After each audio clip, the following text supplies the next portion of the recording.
Hey everyone, and happy holidays. It's Kendall. And Josh from Mile Higher Media. And as many of you guys know, we just recently launched our foundation, the Higher Hope Foundation. And now we are about to launch our annual matching program for the holiday season. So it's a great time to get involved, to give back, because your gift can go twice as far. Thanks to all of your support thus far. We've already awarded several grants. We have several more in process, and we've got several exciting projects coming in 2025. So if you're interested in getting involved and allowing us to do even more projects in the future, it is easier than ever to make a donation. You can do it right on our website, which is higherhope.org.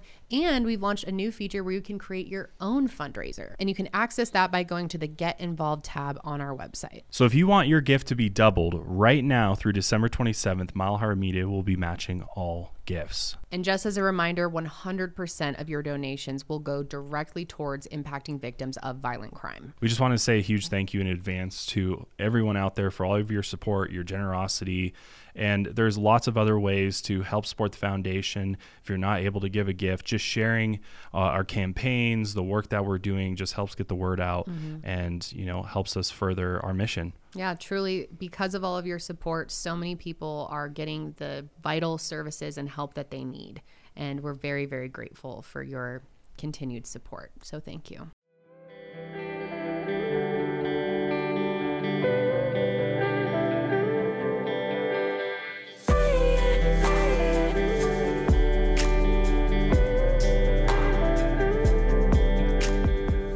Mr. Granger, he may be a little bit stranger. He may have ended up in danger. Maybe he's a space ranger. Fixing airplanes like he's got a hangar. Listening to Young Thug saying, this is a banger. That's it. That's it. Welcome back, everyone. There you have it. Special intro for you today. Mile Higher Podcast, episode 224. And yes, that intro was needed because we are talking 324. about... Excuse me. Oh, what did I say? You cut 100 off of our number, but that's okay. Oh, 324. My bad. We're but just yes, losing track. I am so excited for this episode because I had never heard about this story. I am fascinated. I have so much to say. There's so many theories to go over. We're talking about the infamous case of Granger Taylor and his disappearance. Is he up in space? Was he abducted by aliens? Or did something potentially terrible happen? It's possible. This guy is a true genius, though, Yes. or was a true genius. I mean, Mad respect to Mr. Granger. he's like on Nikola Tesla level in my mind in some ways. Maybe not quite as far as Nikola Tesla, but I mean, true mechanical genius. This guy could build anything from anything. Truly an amazing person too, it seems like. So I'm excited to dive into who is Granger Taylor and what happened to him. Now, Ian actually found this case. I had never heard of it. I couldn't believe it. And there's not a lot of American coverage on it either. There were those two TV documentaries. I can't remember. I know one was Never Seen Again. And then I think the other one was from Into Thin Air. But there's a lot of interest because it's a Canadian case on CBC. They have like a long documentary on it. And they've been kind of following one journalist in particular, Tyler Hooper. He's been on this case for like over a decade now. He's kind of like the foremost expert on it. Yeah, really dedicated to it and had a lot of important things to say and interesting insight as well. Well, There's I think so the much to get into. difficult thing with this case is that we've got Granger's family who believes one version of events of what happened to him. And then you have a man who really grew up with Granger, Robert. who was like, he says he was like his father, his brother, his mentor. And he believes something entirely different from what the family believes. And he's not the only one. No, there's lots a lot of people that believe something else happened as well. But then you have the RCMP, the Royal Canadian Mounted Police, who investigated his disappearance. And then they kind of throw a few wrenches into things. So it's really hard to walk away with a conclusive idea, really, of what really happened to him. I mean, there's still so many questions, so many possibilities. Yep. Which we will dive into. Yeah. Should we just go ahead and jump in? Yeah, let's... Oh, by the way, I'm Kendall. I am Joshua. And this is our lovely production team, Janelle and Ian. Hey. All right, you guys ready to dive in? Let's do it. I'm so Take us pumped. to Canada. I sure will. Okay, I'll take you to the small town of Duncan on the heavily forested Vancouver Island in Canada. And it's got that kind of, small town vibe where everyone kind of knows everyone. And if you walk through the downtown area on any given day, chances are you're going to run into someone who you knew. And so it made sense that in 1980, everybody knew about Granger Taylor, who was the soft-spoken industrial archaeologist who lived on his parents' farm in the woods and spent his days restoring old vehicles. But that's certainly not all he was doing. By the time that Granger was 32, he had found and fixed planes, trains, and automobiles. Literally. Mm-hmm. Literally. And that's not just figure of speech. Nope. Literally. Nope. And he actually has many of his projects on display at the British Columbia Forest Discovery Center in Duncan. If we ever get up that way, we definitely got to go check this out. Listen, we just got to get up that way at some point. I need to go. This is a beautiful area of North America. Yeah. Maybe we move there eventually. You know what? Looking pretty good these days, not going to lie. Never know. But anyway, to many, he was known as an eccentric, kind, and also kind of lonely person. And to those who really knew him, Granger was called Gentle Ben from a 1960s TV show with the same name. Granger was always looking to help those in need and was always on the hunt for a new project or a rusted vehicle to restore. And that's why on November 29th, 1980, Granger shocked everybody when he left a note on his parents' door, drove into a severe rainstorm that was actually called, quote, the storm of the century, and was never seen again. Now, what's more surprising is that in Granger's note, he said that he would join aliens on a 42-month voyage among the stars and was giving away all of his belongings. He was really committed to it. So what happened to Granger Taylor? Did he succumb to a massive accident while driving in this intense storm? Did he change his identity and move to a new place, possibly? Or is he really on a spaceship traveling to the other side of the known universe? Or maybe something else. We have some other theories as well. But to understand Granger's decision, we have to go back and really understand where he lived his whole life and sort of his upbringing. Which again is on Vancouver Island, one of Canada's most densely forested areas with many small towns and stops along the roadways that line its coast. The city of Victoria is the capital of British Columbia and the largest city on Vancouver Island, with a population of just under 100,000 people. And while Victoria is a beautiful city, noted for its intricate colonial-style buildings and excellent public parks, the town of Duncan to the north is definitely a far cry from the capital at the island's southern tip. Now, Duncan, known as the City of Totems, is a fairly rural logging town with a population of 5,000. Most people work in agriculture, forest work, or other trades, making it a certifiably blue-collar town. It's probably most well known for the world's largest hockey stick, because of course, it's Canada. But there is a city in Illinois that is working very hard to beat that record there, I think. Trying to compete. Yeah. Situated in the Cowichan Valley, Duncan opens up to an unending wilderness of forests and mountains where many have disappeared into and never been seen again. In fact, it had become such a phenomenon that the woods surrounding Duncan were filled with abandoned cars, farming equipment, and even entire train locomotives that were trapped between too many trees to allow for any sort of recovery. What's even cooler is that many of those restored items were either fixed or worked on at some point by the mechanical genius and local legend, Granger Taylor himself. So Granger Taylor was born on October 7th, 1948, and he grew up on his mom's family farm on the outskirts of Duncan. And he actually experienced tragedy as just an infant. His biological father went missing while he was on a fishing trip at their family cabin near Horn Lake. And his father's body was actually never recovered, so it's just been assumed that he drowned while taking this solo early morning excursion onto the lake to fish. But luckily for Granger, his family was not only tight-knit, but also about to grow. Because when he was 2, his mother Grace married a man named Jim Taylor, whose wife had also recently passed. And so Granger's 3 biological siblings, including his older brother Douglas and older sister Gay, were joined by Jim's 3 children. And they became this kind of blended family. And then Grace and Jim also had a son of their own. So the family of 9 at this point lived happily on Grace's farm, and Jim became the only father figure that Granger really ever knew.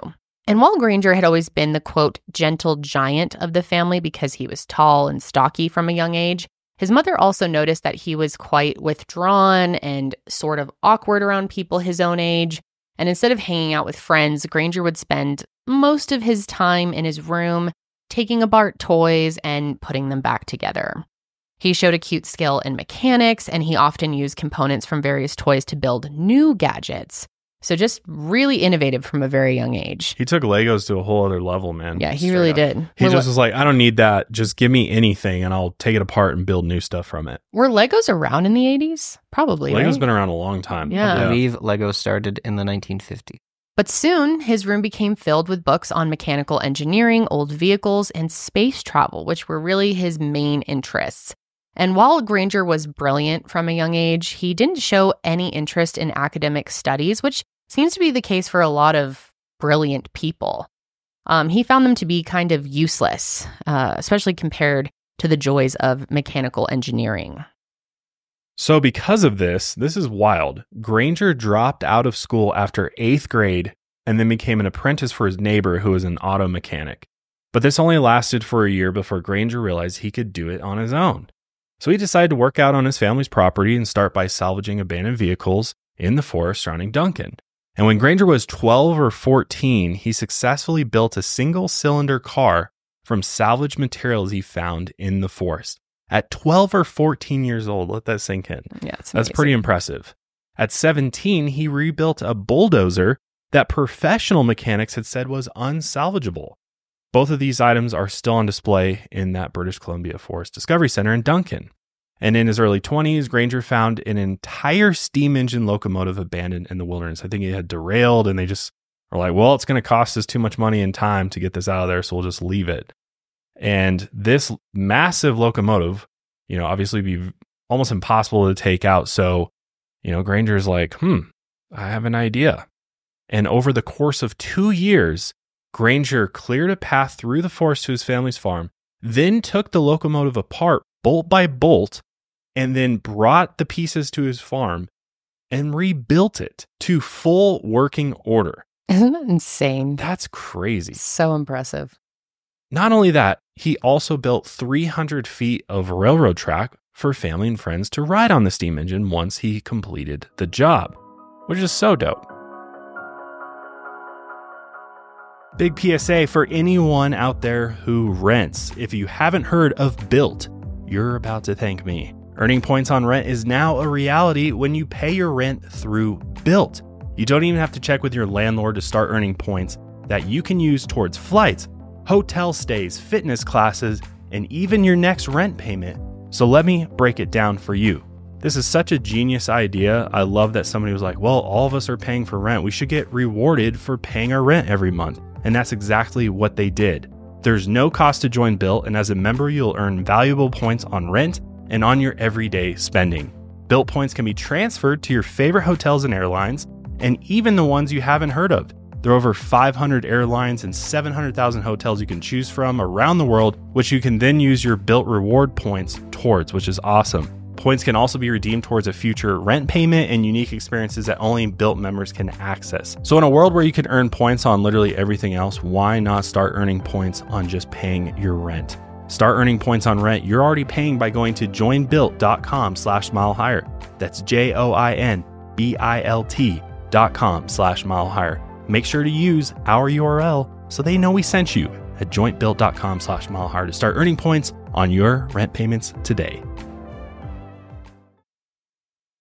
There was a publication called The Mysteries of Canada, and they said, quote, no kinetic conundrum that Granger couldn't conquer. And Granger began to make quite a bit of money as a result of, rebuilding and restoring all these abandoned vehicles. In his personal collection, Granger had found and restored over 28 cars and sold many others to various collectors and even the provincial government.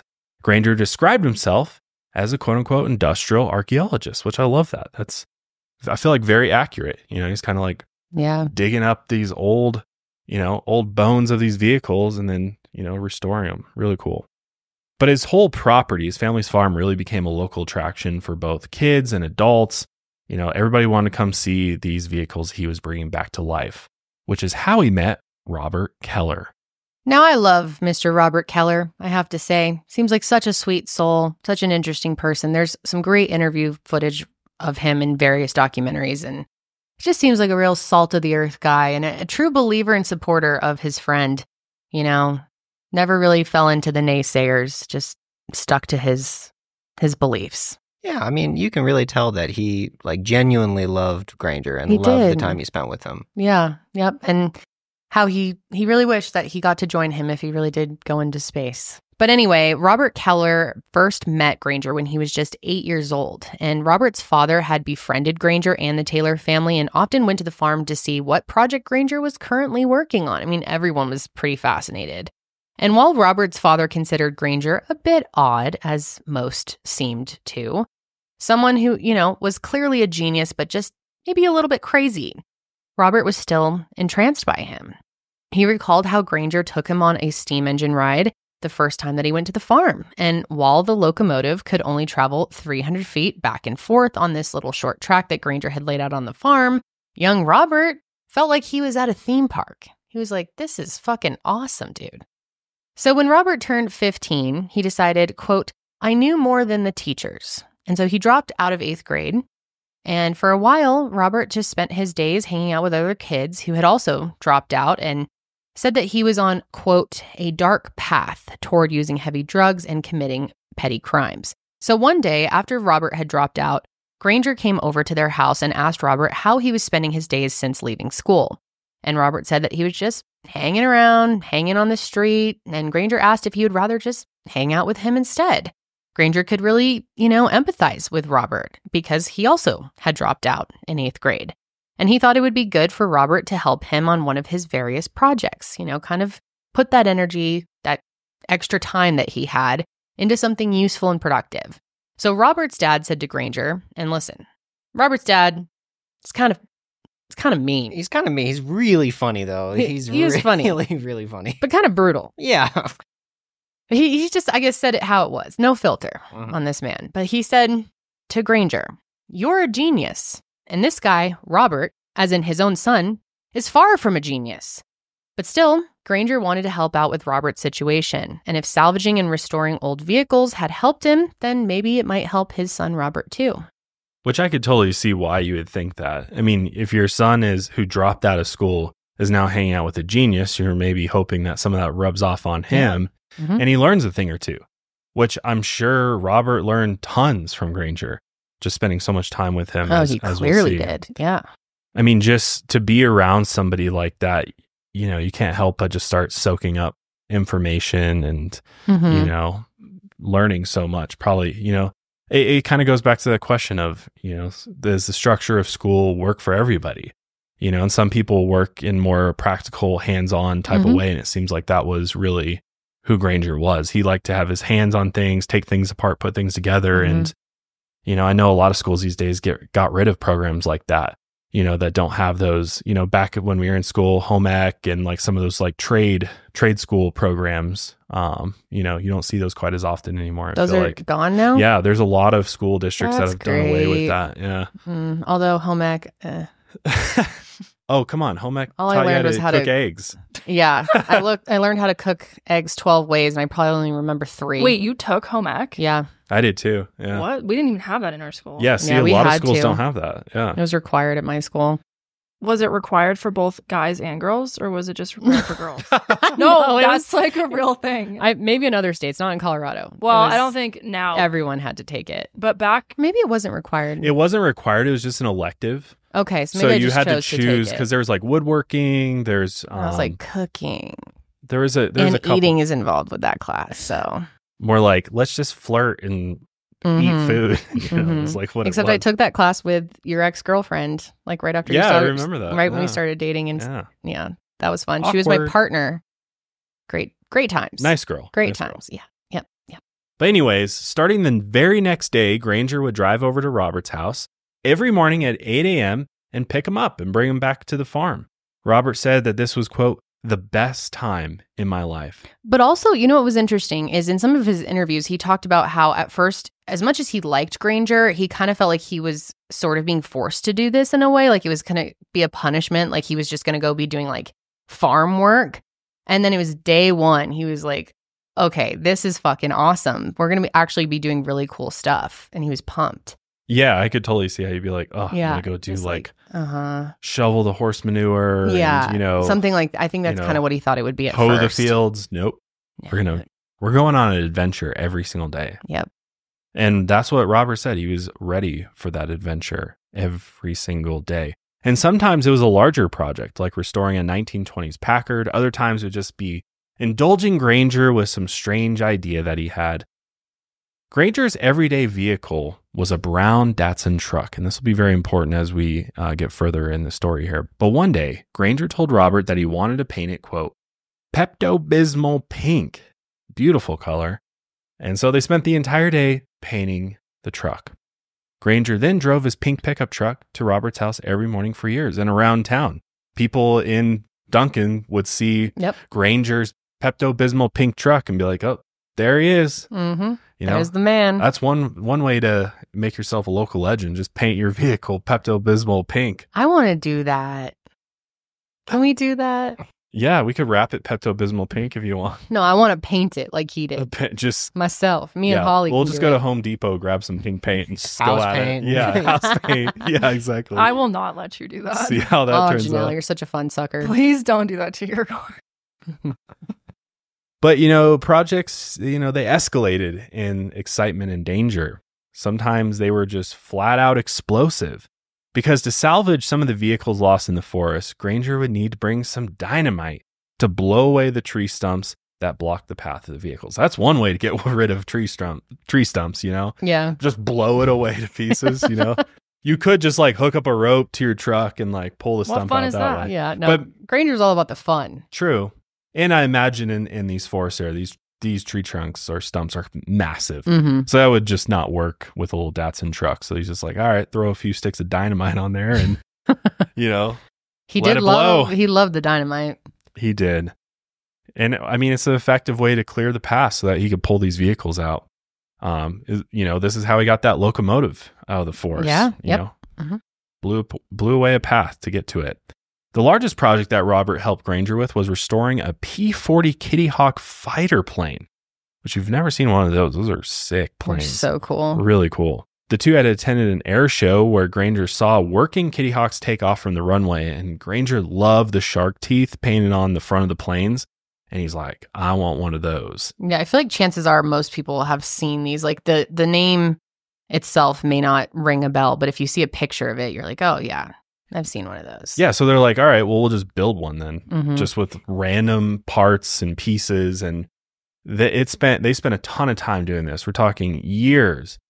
And all they had was a rusted out fuselage to start with.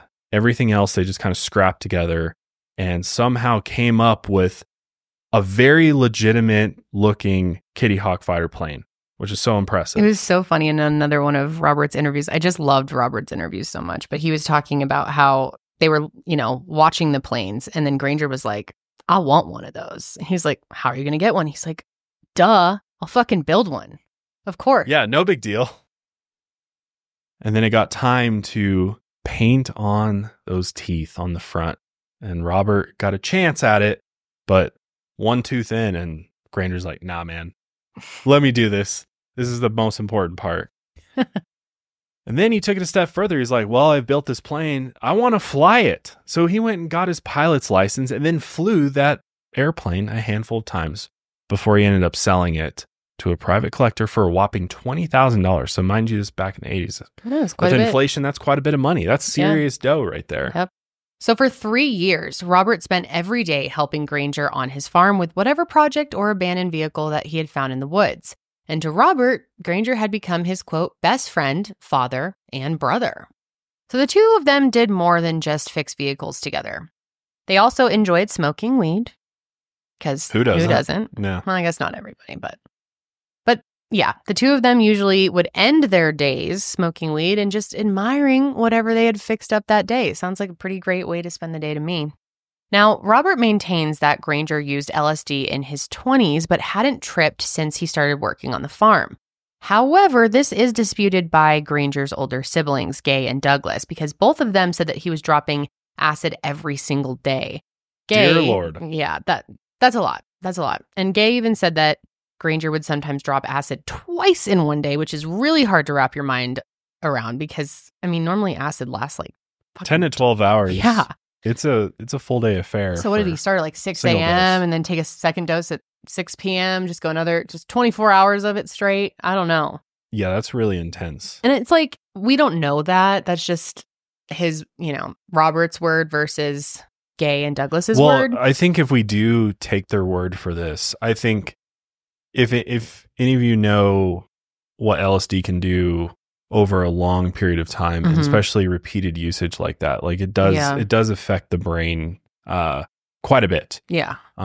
Your different receptors and serotonin, dopamine, and it can really change one's personality. To do it that often. Yeah, exactly. Yeah. Like daily use because you're going to build tolerance to it very, very quickly with that kind of usage. And so you're going to continue in order to feel effects, you're going to have to up your dosage. So if that was really happening, then I'd be concerned about, and we'll talk about this later on too, how it affected his personality and his mind. And I think that could play a factor later on. But yeah, I just don't know if I really believe that he was really dropping acid once or twice a day. That's so insane, crazy. yeah. And like, I feel like Robert, I don't know the dude, but he strikes me as a pretty honest guy. And I don't think he wouldn't have known if he was actually on acid, like pretty much every moment he was with him. He didn't pick up on that unless he was so... Well, if you build that tolerance Yeah. up to it, it's not going to affect you the same as, maybe your first or second it's true. dose does. But it's hard to imagine being able to take LSD like that and produce the type of work that they did. Right. You know what I mean? Yes. If anybody it's out there very has hard to tried focus LSD, on anything. Yeah, I can imagine like building Yeah. a steam locomotive. No, my on brain's LSD. like, I can't even focus on making like a piece of toast with butter the times that I've done that. Like you get like a minute or two of focus at a time before you're like completely like wandering around doing something else. I mean, that was just my experience. With the holidays around the corner, I'm getting all my recipes in order. I'm trying to figure out what I'm going to be cooking my family. And I'm also making sure that I got the right pans for the job. I was super happy when Hexclad reached out to sponsor the podcast because they sent me some pans and I'm absolutely in love with their performance. They're some of my favorites in my collection. I cook dinner for my family almost every night.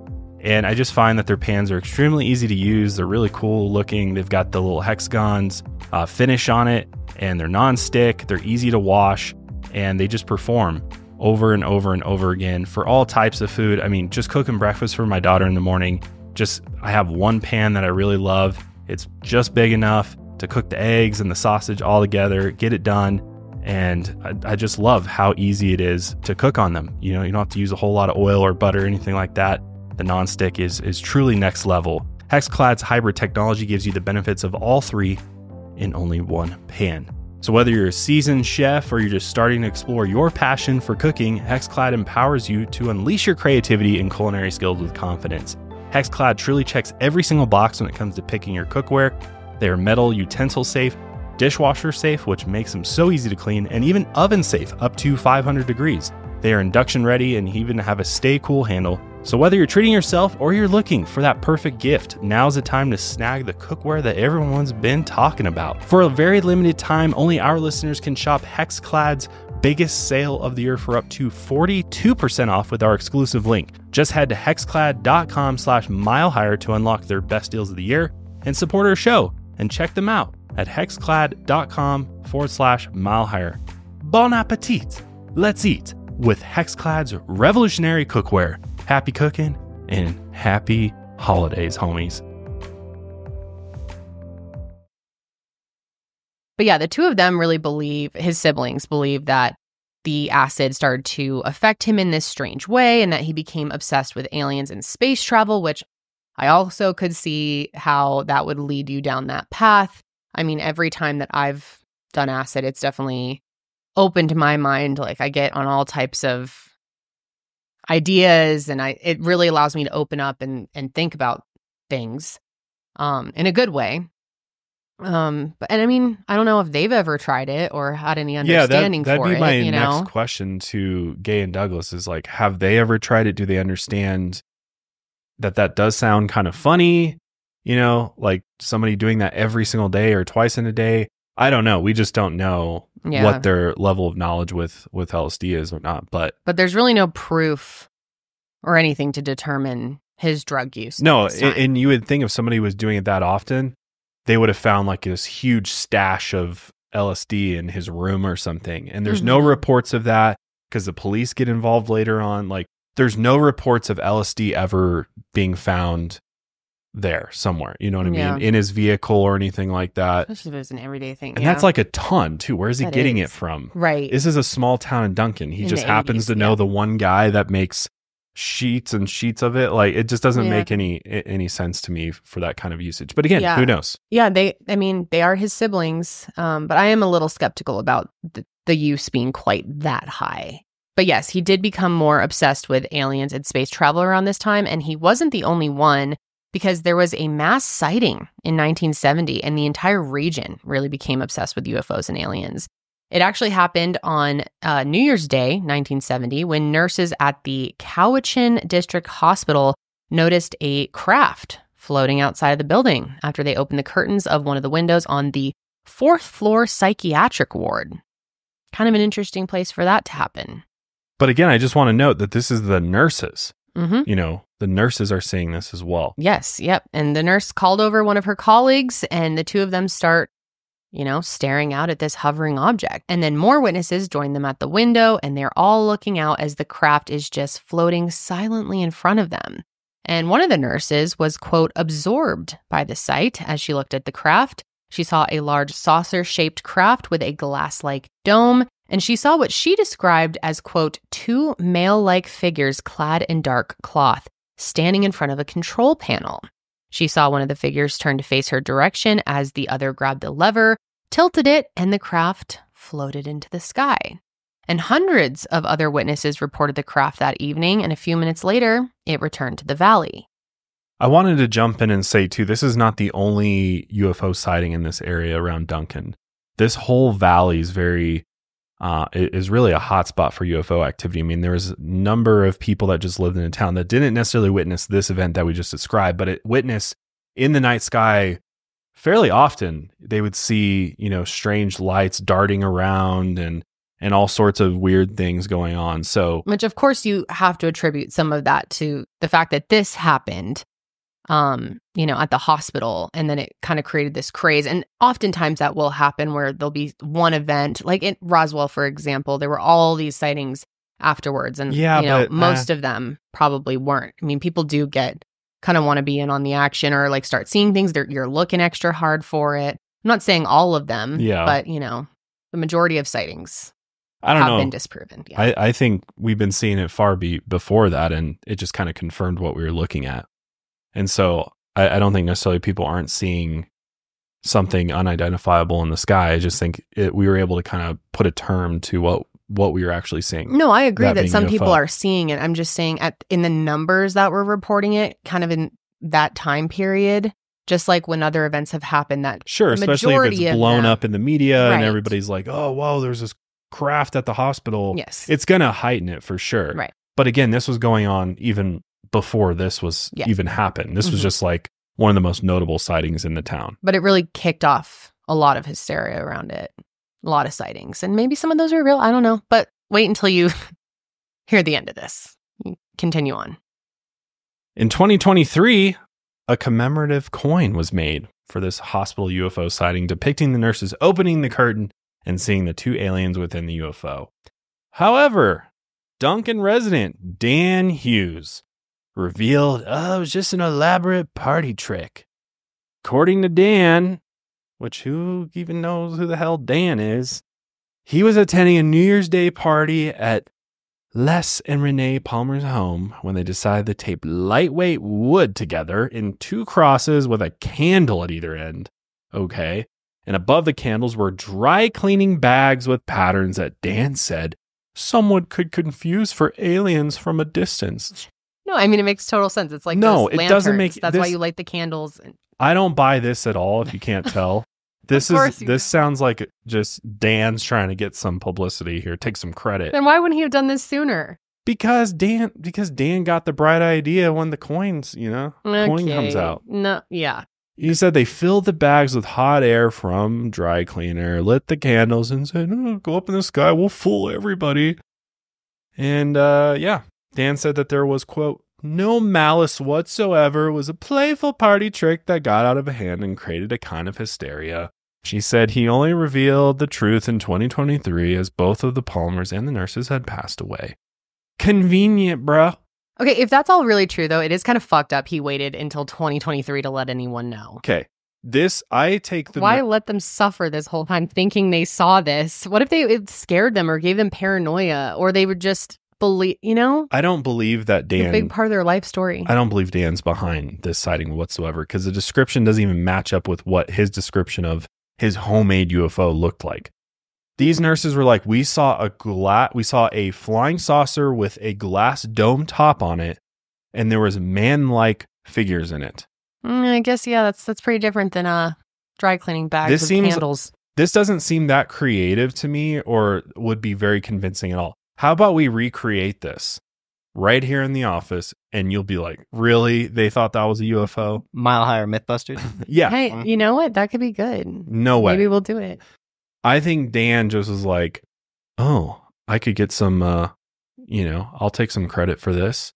And he came out and said this. I don't think, because why would you wait that long? Why would you let people sit on it? Yeah, I don't believe he did years. it. Yeah, I don't believe he did it because I wanted to wait till they passed and then I would come out. Maybe he really didn't. Maybe he felt guilty that everyone's so excited. And they even made a fucking commemorative coin. And he's like, God damn, this was all just a little party trick. I don't believe it, but that's just me. Well, what do y'all think? Let us know. The Cowichan Hospital sighting really gripped the region, and for the remainder of the 1970s, Duncan and Vancouver Island became a hotspot for UFOs. Residents, including Granger Taylor, became absolutely obsessed with space travel and aliens. To be fair, this whole time period in history was UFO, space travel, all the greatest sci-fi films of all time all came out in this time period. I mean, this whole concept of aliens and traversing space on voyages. There's a lot of activity, yeah. This was like really, really hot. Close Encounters of the Third Kind, Star Trek, Star Wars, all of these different films. This was really just like in the the cultural zeitgeist at the time. So keep that in mind. So while Granger had always been interested in aliens and UFOs, he wanted to figure it out himself. The mechanical genius wanted to know how one could propel a saucer-shaped vehicle into flight and thought, you know what? If anybody can do it, I can do it. So he was like, all right, I'm going to start going out looking for things. And he stumbled upon 2 large satellite dishes that he found. And his original plan was to turn those into some bumper boats.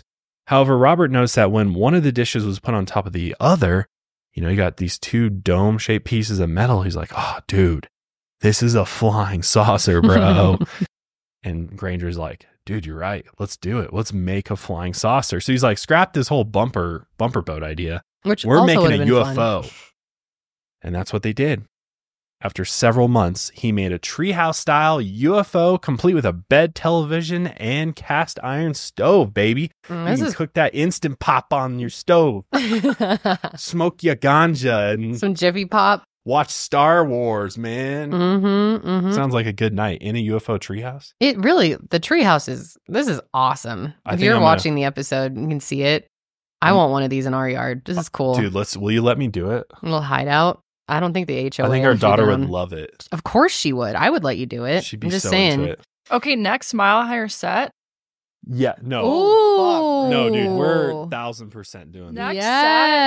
Next set, we're building a UFO. We're going to film inside of it. Yes. In a UFO. We need it to be like a space station, and we have like captain's chairs and everything. Yes. Could be good. You guys film about time for a new laying down. To be fair, you know how they do. Cryogenetically chambered. Yeah, we can make it like no gravity even. We could float with our mics, have the like concert style mics and everything. We'll just float. But as you can imagine, after a long day's work, restoring vehicles, building cool shit, Granger and Robert like to the UFO. They go out there, smoke some weed, drink some brewskis, talk about the day, talk about life, talk about the universe and the life that exists out there.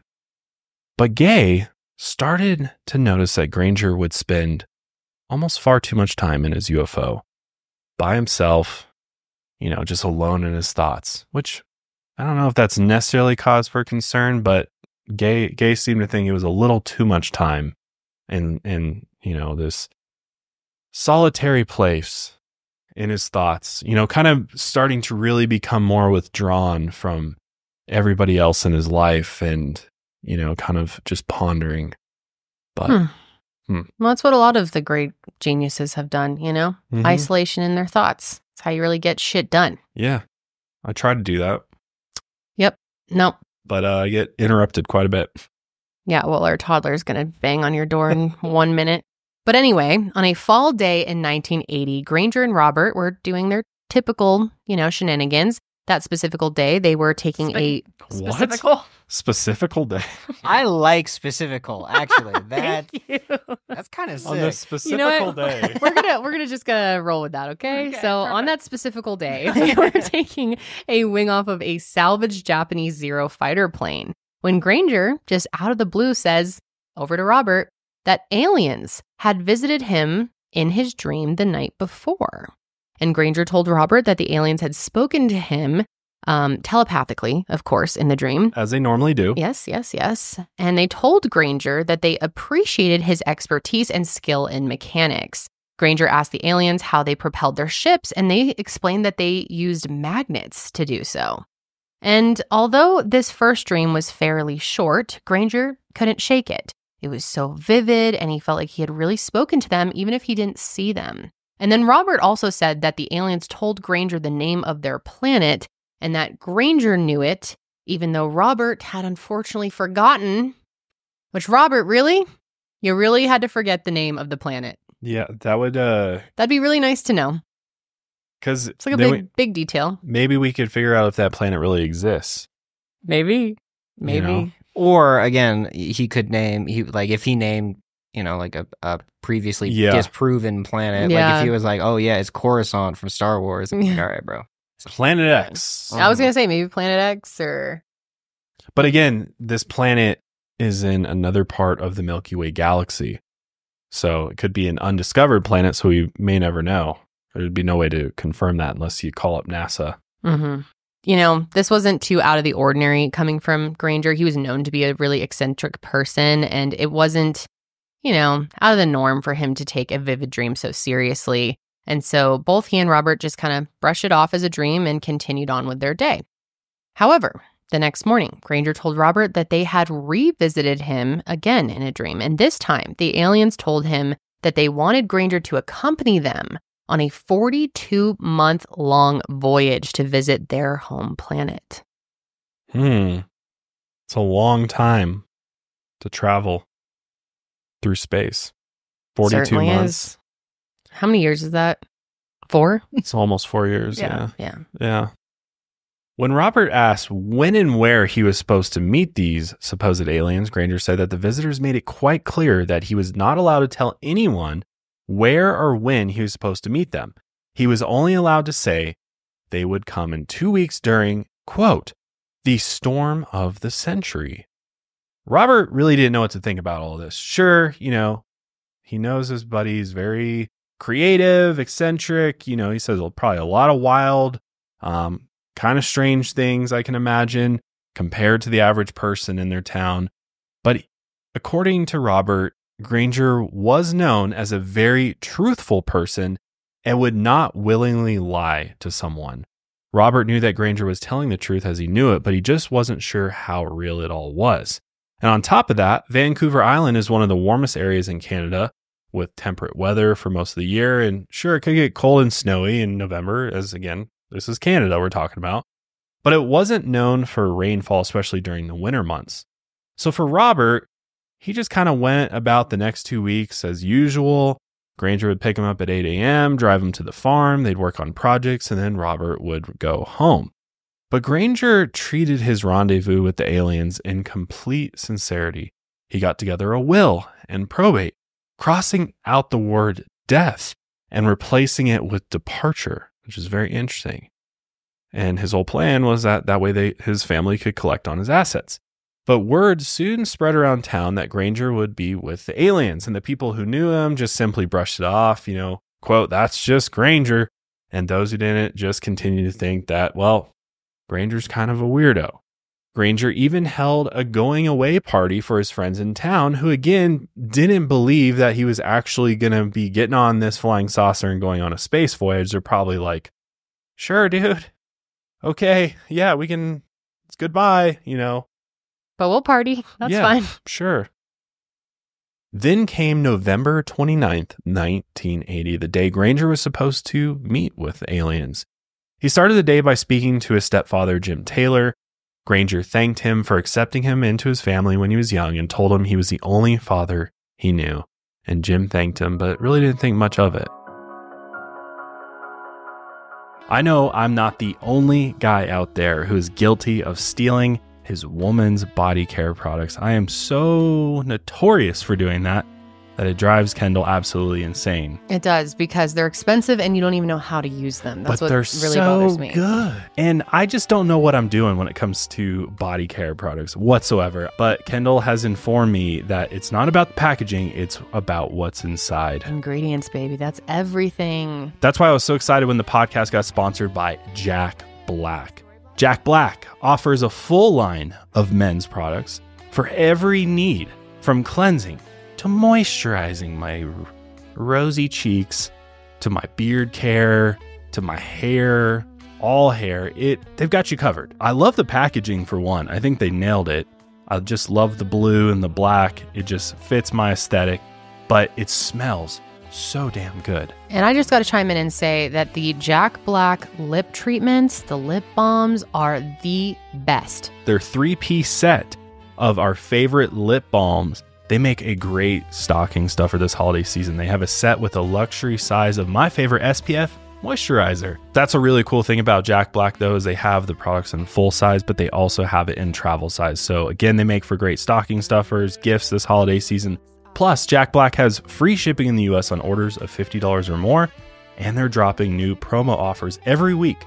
So now is the time to give Jack Black a try. This holiday season, if you want simple, effective products that help you look your best, you need Jack Black. Head to getjackblack.com/milehigher and use code milehigher for 10% off your order. Once again, that's getjackblack.com/milehigher for 10% off, and make sure you use our promo code milehigher so they know that we sent you. So then after the party, Granger left in his Pepto-Bismol pink Datsun truck to go and pick up Robert from his home. And Robert noted that Granger was, quote, anxious, like a kid going to Disneyland. Or much better. But at 8 a.m., Robert didn't feel like the aliens were telling the truth.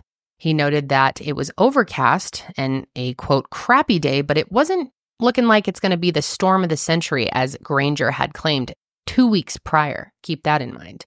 However, that changed around noon as thick black storm clouds covered Vancouver Island. Robert said that even at noon, you'd, quote, swear it was like midnight. And this was actually the first time since Robert started working for Granger that the two of them didn't spend the whole day together. He dropped Robert back at his home and then returned to the farm. Jim had left for work earlier in the morning, so Granger entered their room and taped his will to the closet door, along with this note. And here's what it says. And just imagine getting this note from your child, okay? It says, "Dear Mother and Father, I have gone away to walk aboard an alien spaceship, as reoccurring dreams assured a 42-month interstellar voyage to explore the vast universe, then return. I am leaving behind all my possessions to you, as I will no longer require the use of any. Please use the instructions in my will as a guide to help. Love, Granger." Granger's will indicated that all of his projects, his money, and his business would be left to the family, and he asked them to take care of his beloved dog, Lady. Granger then stopped into Duncan to visit one of his favorite restaurants, Bob's Grill, and he ordered dinner from a waitress he knew named Linda, and the two of them engaged in a little small talk. Granger ate, and then he left around 10 p.m. right into this intense storm. And Linda noticed that Granger was not wearing a winter coat. Instead, he was just wearing a brown sweater, black pants, and logger boots. Then Granger paid Robert and his father one last visit. Granger told Robert, quote, "I'm serious. The aliens are coming tonight." Robert asked Granger if he could join him, and Robert's dad jokingly said, quote, "Sure, take him." Because of course he did. Granger said that he couldn't because Robert wasn't invited and that he couldn't take his life from him, which is an interesting thing to say. Yeah. Robert, his interview with this was sad. This is like one of the moments he really broke down in tears when he said that he wasn't invited. I think he took that really personally. Like, the aliens don't want me. Yeah. And then he explained to them that the aliens said 42 months. And what they really meant by 42 months was that while they were aboard the ship traveling at the speed of light, basically, the time change, right? When you're traveling through space at the speed of light is a little bit different, right? Yeah. 42 months for them on their journey to the aliens' home planet. But back here on Earth, if you've ever seen Interstellar, sorry, I had to. I knew that was coming. you know how, gravity works and all that. Time's going to move a lot quicker down here. So talk about, what's it called? Jet lag. Yeah. So 150 years time down here on Earth before he would return. But Granger promised to see Robert when he got back. Of course, Robert knew that meant Granger would be visiting his grave. And Robert started crying. Oh, it breaks my heart. Robert just breaks my heart. He loved Granger so much. I feel so bad for him too. Like, he's kind of an oddball as well. Mm-hmm. And he meets this guy who he really looks up to, and they're doing all these great projects together. And it seems as though Granger was one of the only people that really understood him, or at least he thought he felt understood by him. And appreciated too, especially when his own father was kind of dissing on him all the time. Yeah. And then he's saying he's going to go on this great voyage and basically just leaves him. Yeah. And he knows, I'll never see him again. Yeah. It's really sad. It was heartbreaking listening to him talk about it. Like, I hope you really did. And I hope you're happy. And I'm happy for you. Yeah. Oh, I started crying last night. It was so sad. Well, Granger tried to cheer Robert up by saying, quote, "This is the greatest thing that could happen to any human being. Be happy for me. This is a great thing." Robert, he was. Yeah. He was. Robert then gave Granger a hug, wished him good luck, and said goodbye. And that's when Granger got into his pink Datsun pickup truck and drove into that intense storm. And this was the last time anyone ever saw him again. The next day, the local reporters called this storm, quote, "the storm of the century." How wild is that? Pretty fucking crazy. He Did knew he have that was coming. a premonition or something? Like, how weeks do you know? Before, he knew that was going to happen. Or did he really get some intel that this was coming? Yeah, it makes you really wonder. But of course, after Granger was gone for a few days, Granger's family became concerned. And of course, they find the note and they're like, okay, this is not good.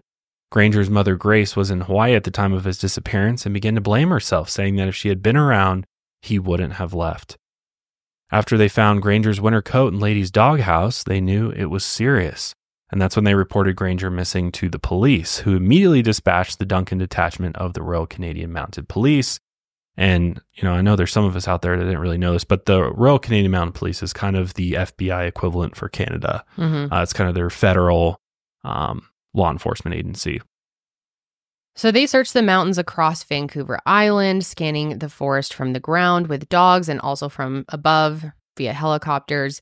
However, as previously mentioned, the forest around Duncan is so thick that it was hard to recover lost vehicles, let alone find a lone man amidst all of the wilderness. So police couldn't find any clues, not even one piece of clothing or Granger's bright pink pickup truck, which would be pretty easy to locate, you would think.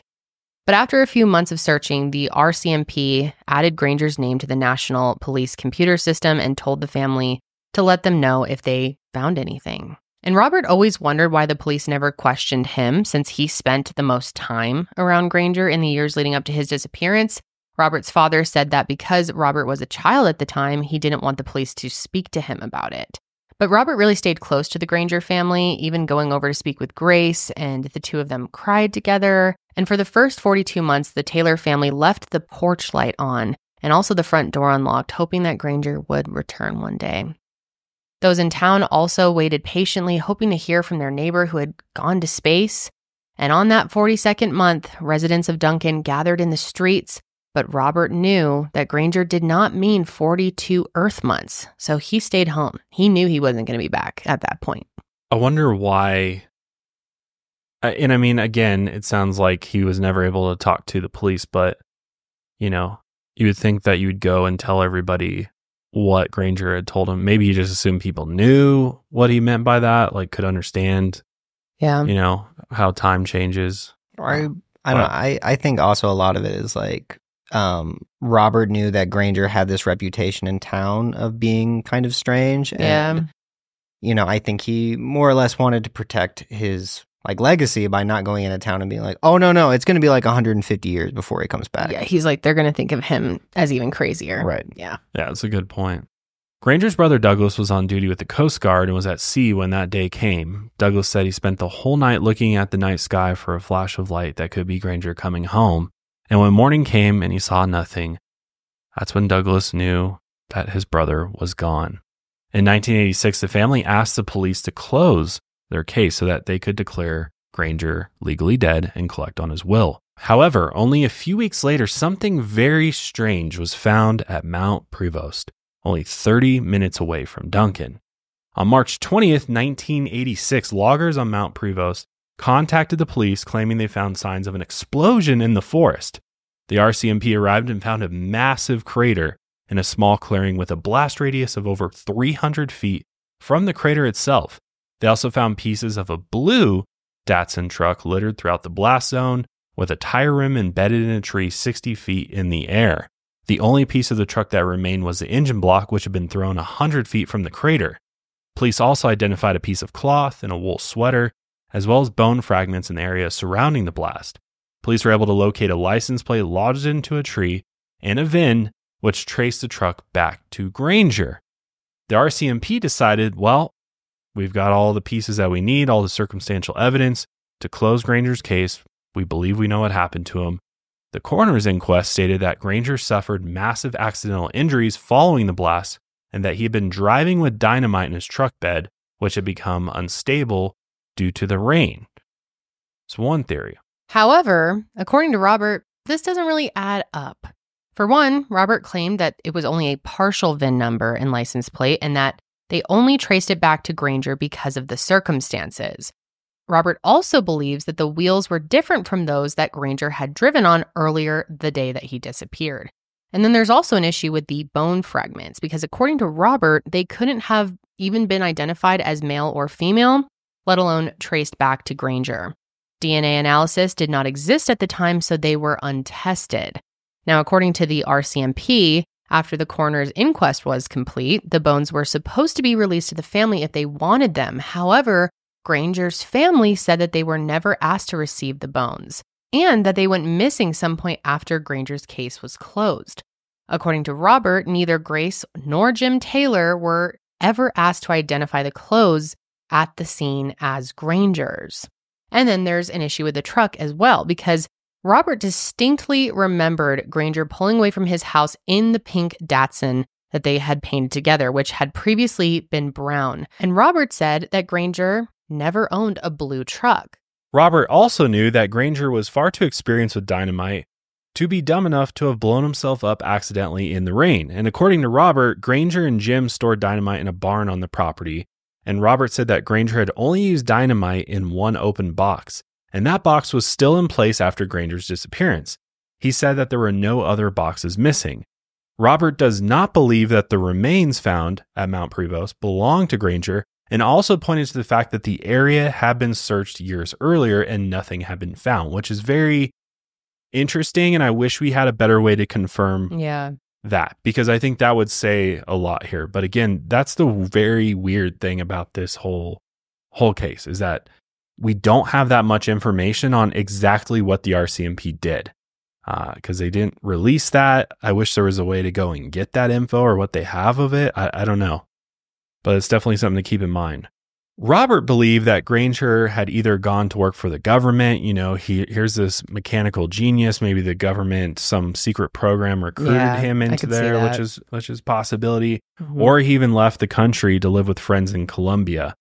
These friends had actually sent Granger cocoa beans at some point, and he was very fascinated by the country, or he just straight up left with aliens. Again, another possibility. Could be. You never know. However, while Granger's mother believed that he was still alive during her lifetime, other family members disagreed. Douglas, his brother, claimed that Granger and Jim had been using dynamite to blast away tree stumps in the months leading up to his disappearance, and that he certainly had a case of dynamite in his truck bed. So it's kind of conflicting reports here from Robert to Douglas. Douglas also said that Granger's truck was not pink, but light gray, which had become bluish over time, which this is very strange, right?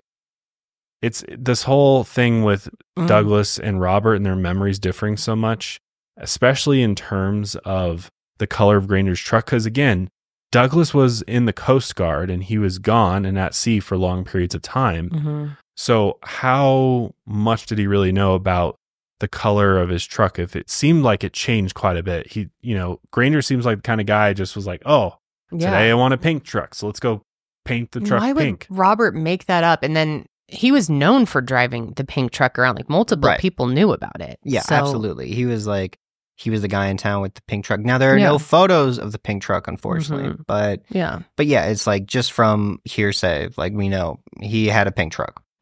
Yeah.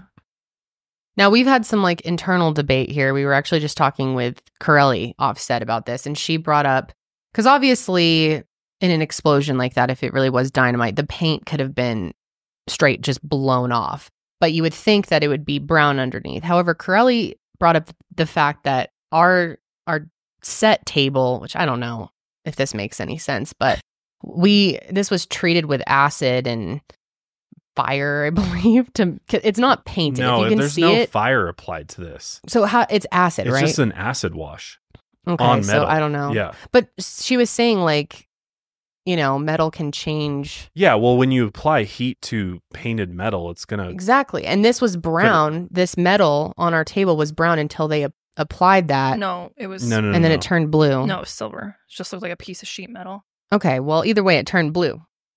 So maybe that's why it's blue? I don't know. I'm just trying to put in Curly's thoughts. This is some type of paint that they have used on here.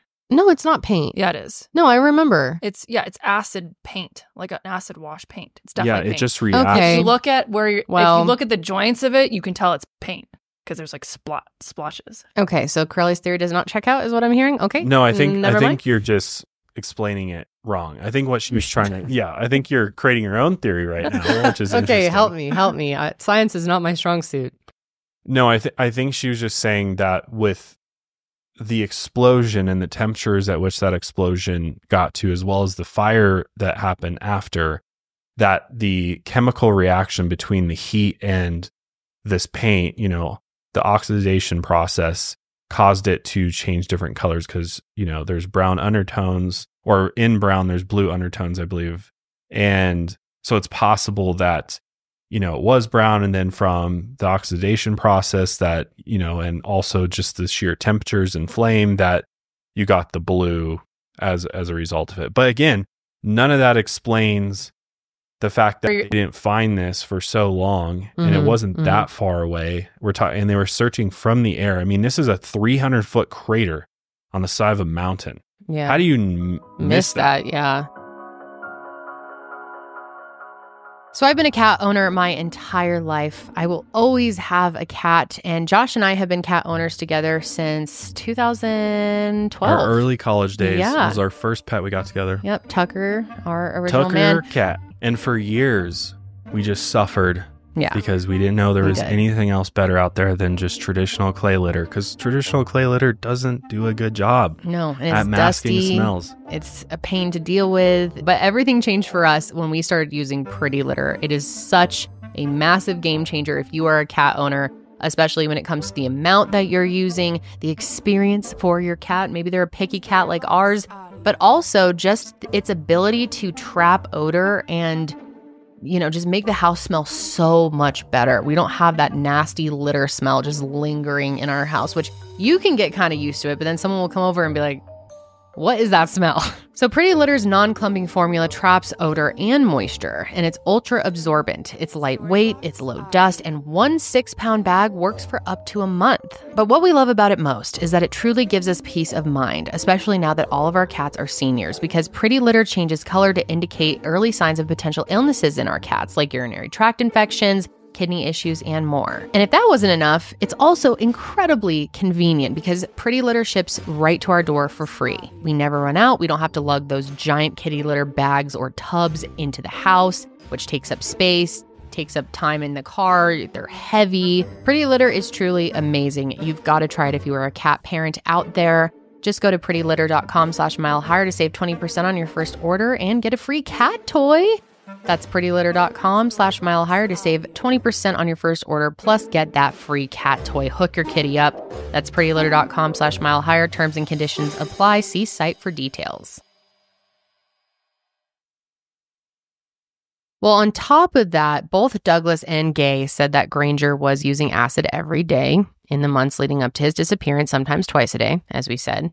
And Douglas thought that whether Granger truly believed he was seeing the aliens or not, that he killed himself that night with dynamite, whether that was intentional or accidentally, or maybe even to, quote, blast him into the sky to meet the aliens.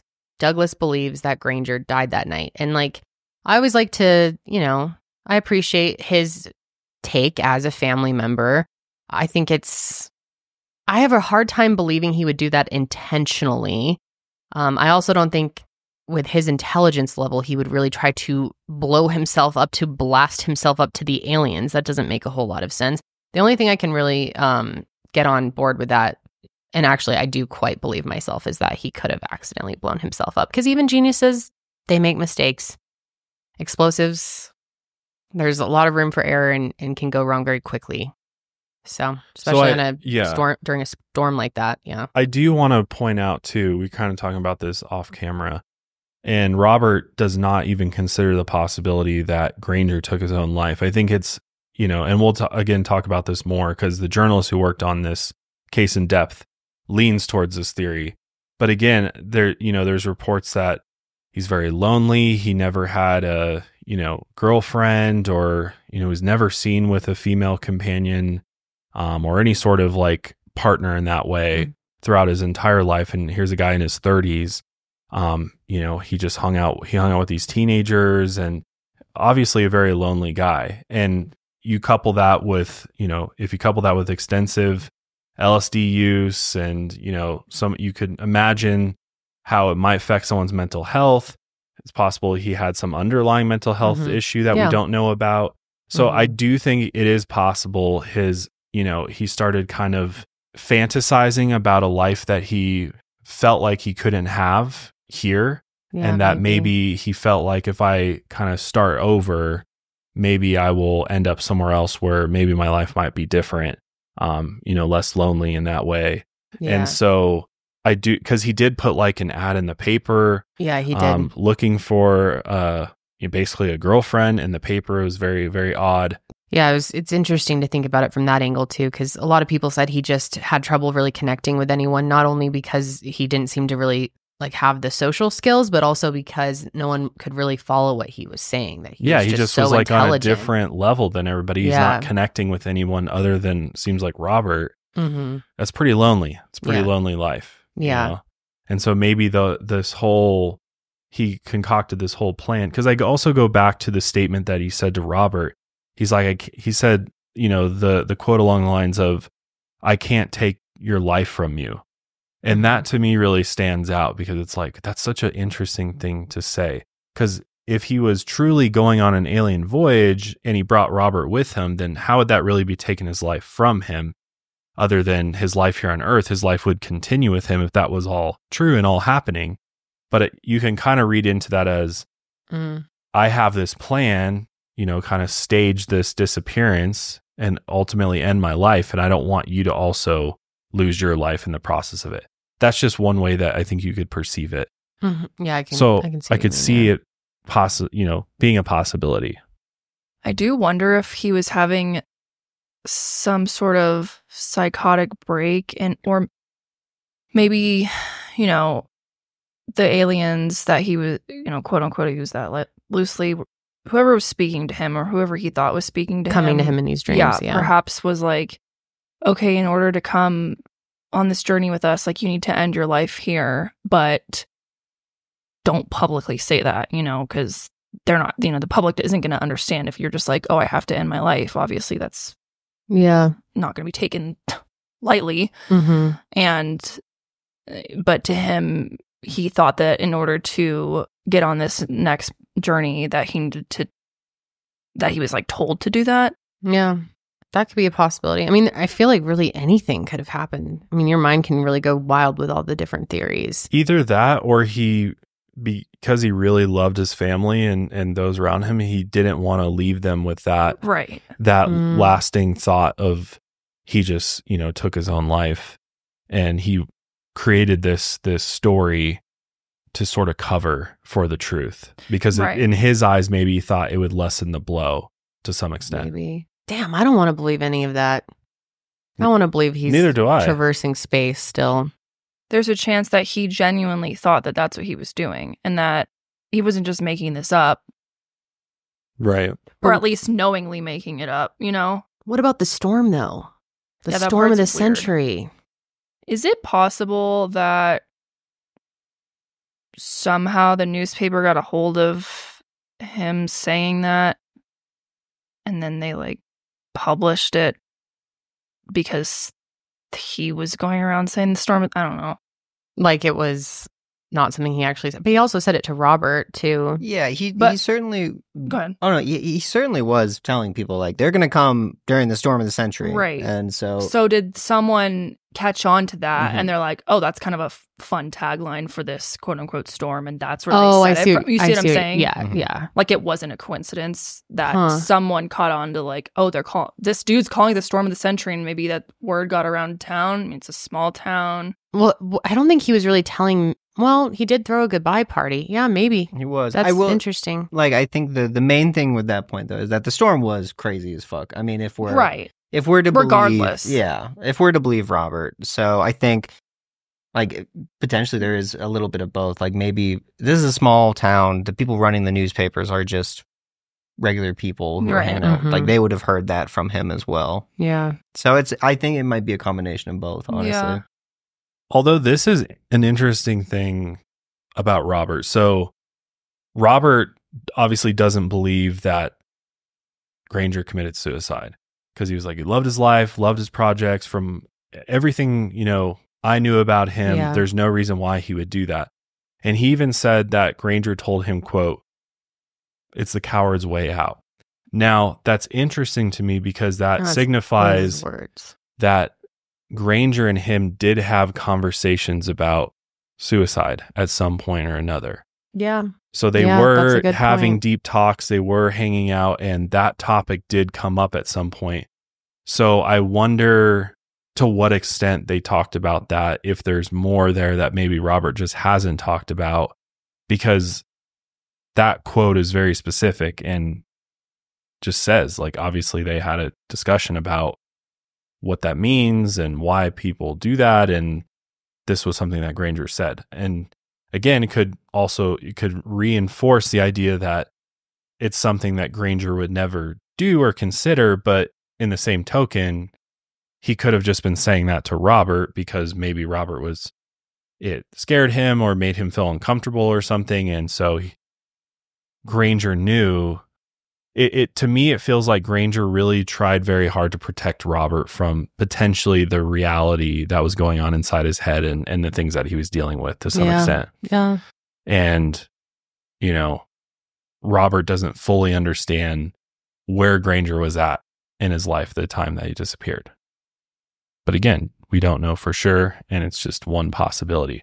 It's hard to imagine someone choosing to take their life in that way, though, with dynamite. That's just I don't know. I guess Well, you could. I yeah. think the crater, it lends to this idea that a giant spacecraft landed. Because if you think about UFO landings, he clearly knew that a lot of UFOs leave impressions in the ground, and maybe it was sort of creating the scene that this is, a space shuttle really landed on this side of this mountain and I disappeared. Could be. Or there was another plan and it just happened to detonate. There's tons of possibilities. But again, Robert definitely does not believe that Granger took his own life. He seems very confident that he is out in space somewhere. And he had one interesting quote too. He was talking about how there's no proof that he didn't necessarily. I mean, there's some potential proof that he could be deceased, and the truck hasn't been confirmed to be his 100%. But he was like, all these people out there think I'm crazy for believing my friend actually went to space, but until you show me proof, I'm going to believe that. And there's millions of people on this planet that believe in a God with no proof. So why is it so crazy that I believe that aliens exist and that my friend was beamed up? I don't know. It was pretty interesting to think about. So journalist Tyler Hooper has a different theory. He believed that Granger had become quite lonely, like we said, and through his LSD use, he had become convinced that the alien world was real, which, I think most people would agree with that by this point in time. However, he does believe that Granger killed himself with the dynamite, whether to meet with the aliens or to use that as a cover to protect his family and friends from the truth. Tyler has said that the truck may have been blue on the insurance forms and that Granger had maybe even painted it brown before he and Robert had painted it pink. That's definitely a possibility. Tyler said that the fire following the blast likely burned away the paint, as we discussed, so police defaulted to the insurance forms and what was written there. And he believed that Granger died the night that he disappeared. There would have been more evidence there, and more evidence, more of a trail leading back to the dynamite. Where'd the dynamite come from? How much dynamite? And I think the unfortunate reality with this is that the investigation was lacking in a lot of ways. Like, I don't think they really dug that hard to figure out like a specific timeline of how this happened minute by minute. I think they kind of were like, well, we found the crater. We found a few pieces that seem to connect back to Granger. And so, yeah, we'll just kind of go with that. And also, I think, the family, they're looking for closure, of course. And so, the RCMP, they wanted to provide that to them and kind of give them the evidence that they had so that they could move on and, of course, declare him legally dead so that they could move forward with the will and everything, which makes sense, which totally makes sense. I think it's difficult, especially for someone like Robert, who seems like knows a little bit more, just because he spent so much time with him and kind of knew probably the realist version of him based on all of their talks and time together in that UFO, that flying saucer they built.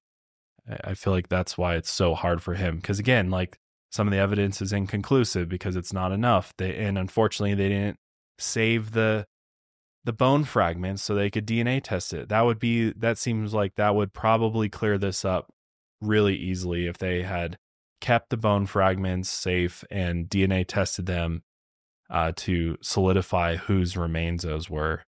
But they lost it. And so now there's virtually nothing other than these few materials that could potentially be Granger's, or maybe not. I mean, we don't know.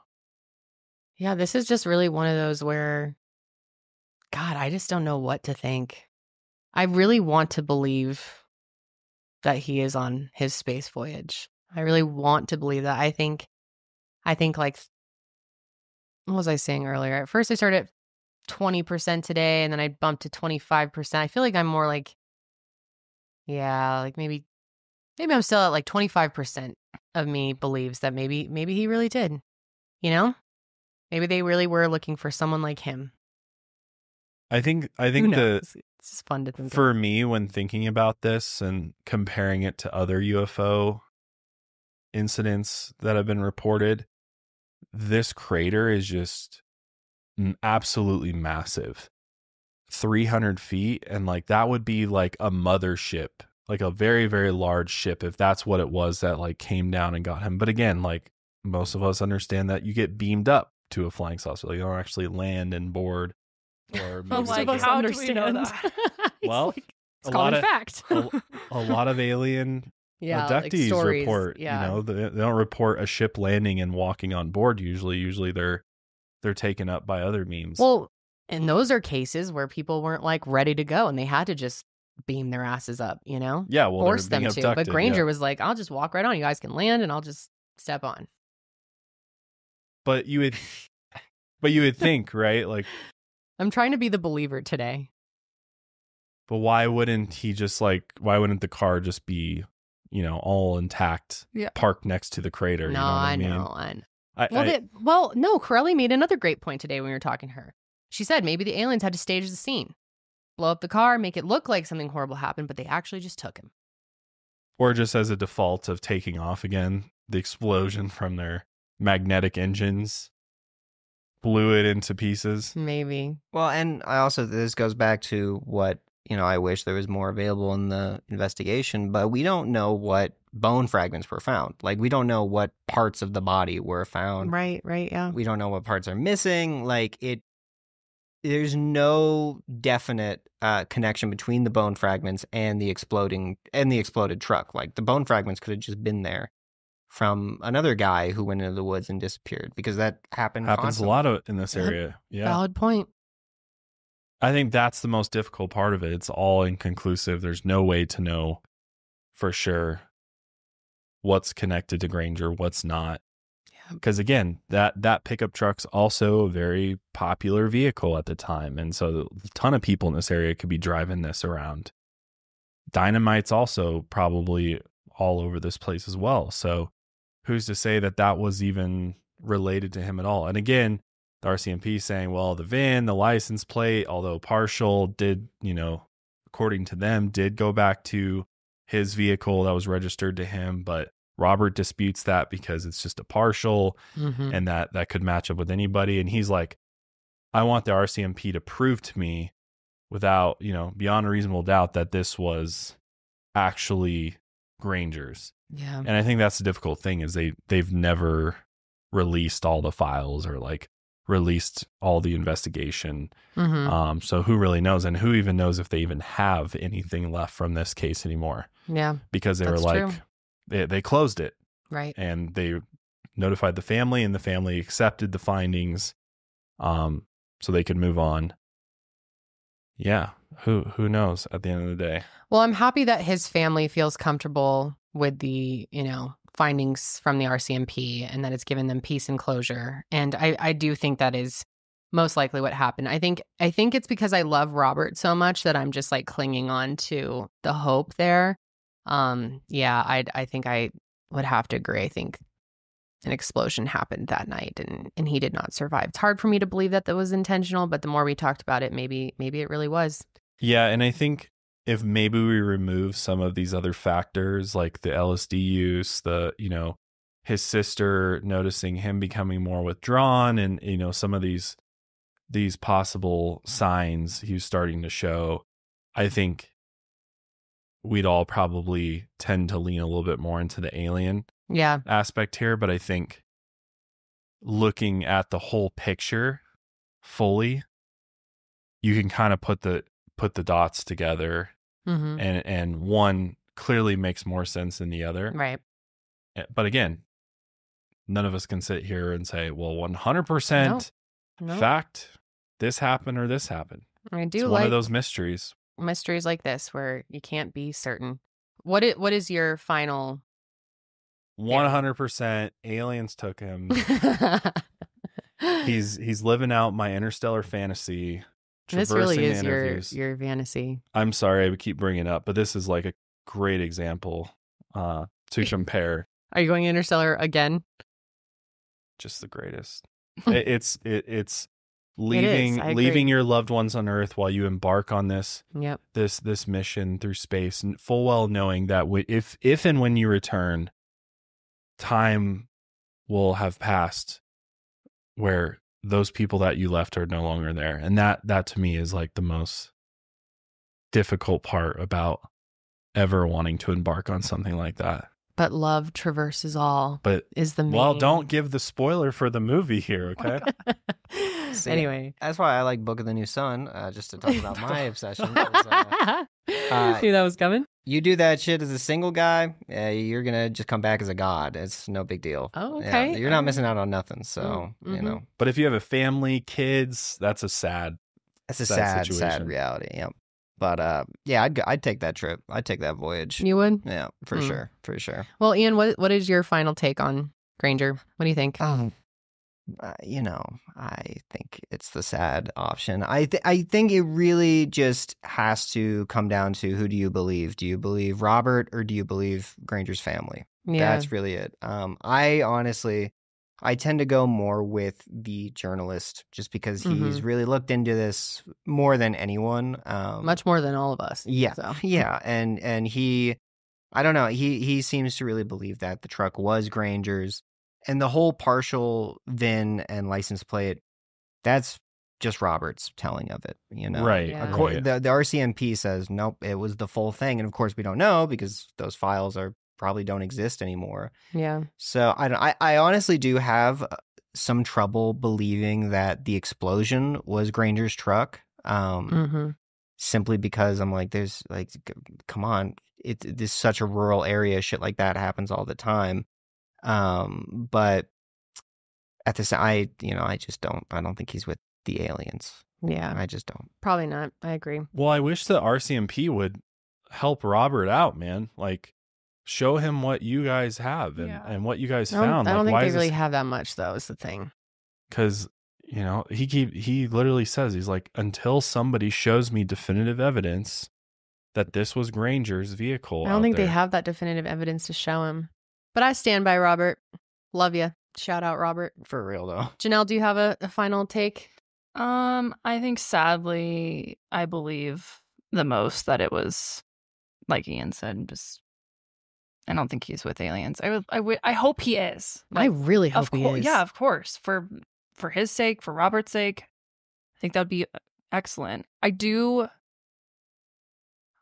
think, regardless, though, he really thought that to him that was the truth. He was speaking with aliens and he was called on this great mission. Whether or not that's the truth, I think probably not, but I do find comfort in thinking that he really believed that, you know. Yeah he was passionate. He lived a short but very passionate life. And impacted a lot of people. Everyone loved him. No one had anything bad to say about Granger. No, and I'm glad too that they put a lot of Granger's works on display. Yeah.